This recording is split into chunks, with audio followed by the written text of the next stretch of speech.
Welcome back to our channel. In today's video, we'll be showing you how to fix thumbnail previews not appearing in Windows 10. If you've been experiencing this issue, don't worry, we've got you covered. Let's get started. Step 1.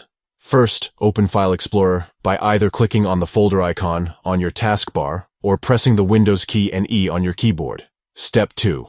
Once File Explorer is open, navigate to the View tab located at the top of the window. Step 3. Click on Options, which is the last option on the right-hand side of the toolbar. Step 4.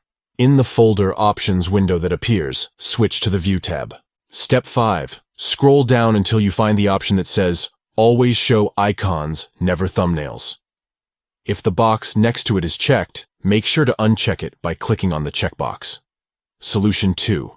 Step 1. Open File Explorer once again. Step 2. Head back to the View tab, located at the top of the window. Step 3. Click on Options, just like before. Step 4. In the Folder Options window, switch to the View tab. Step 5. Now, locate the button that says Restore Defaults and click on it. Step 6. Please note that there won't be a confirmation message, so just press the button once. After that, you can close the File Explorer folder options, and that's it. By following these simple steps, you should now be able to fix the issue with thumbnail previews not appearing in Windows 10. We hope this tutorial was helpful to you. If you found it useful, don't forget to give this video a thumbs up and subscribe to our channel for more helpful content.